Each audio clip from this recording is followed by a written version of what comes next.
As explained in my promo lecture video, there are a myriad different causes that might trigger a suicide.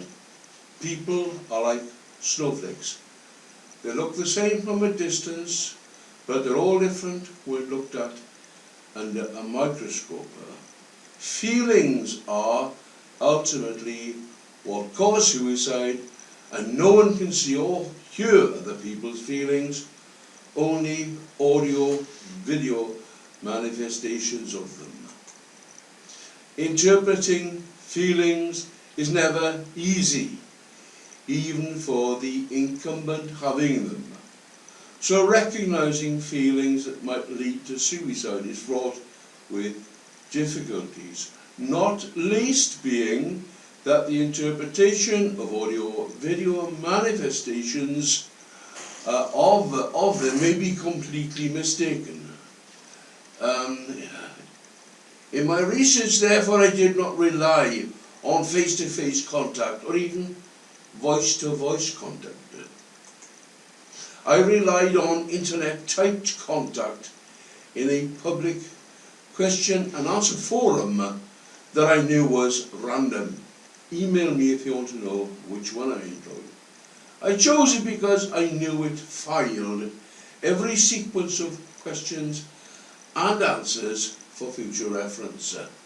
It was relatively new, so none of its members knew me or my backstory and specialisms. I answered every question appearing to indicate a problem that could lead to a suicide. I published the results. Email me if you want to know the book title. It surprised me that I was witnessing, a crowd mass reaction to impotence. Askers felt they were impotent, and some answerers were reacting to it in some fashion. Some were sympathetic, some antipathetic, others neutrally. But many problems were highlighted as a result. I sorted them into 6 headings and selected the most typical and topical in those headings. Within those, I selected the best of the best answers and listed them to create the book.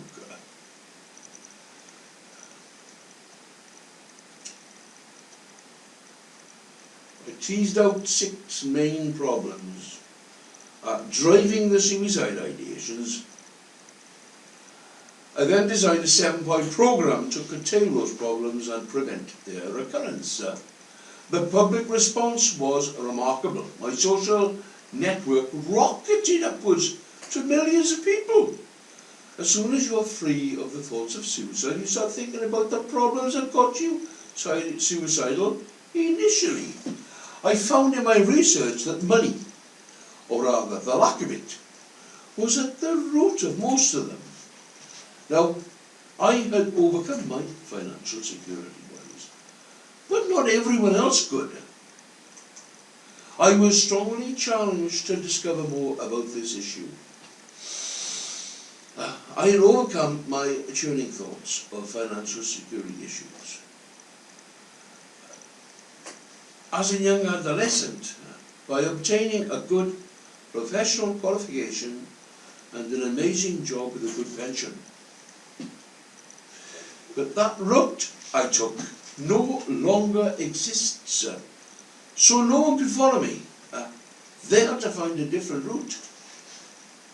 So I scoured the internet for ways for my clients to develop financial security, and could only recommend one. There's only one universal one. Email me if you want to know which. Right? It starts off paying small, but can rocket in only a few weeks. You need to be diligent and look at it weekly and adjust this and that to take you where you want to go. This is why I set 98 days as the time to undertake the plan to obtain optimum benefit.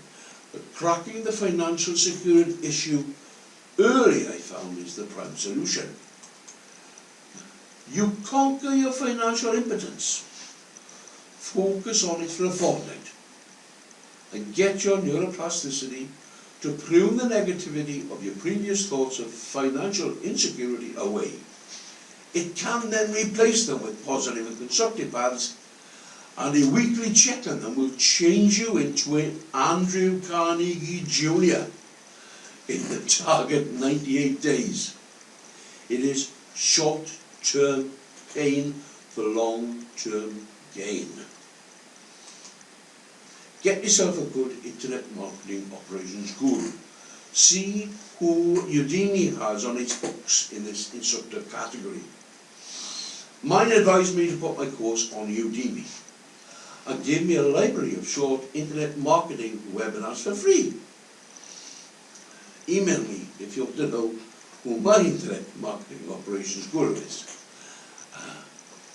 By the end of this step of my program, you should have at least a few streams of income that you never had before. Don't skimp on it, don't avoid it, don't let it discourage you. Do it! It is a short-term pain to give a long-term gain.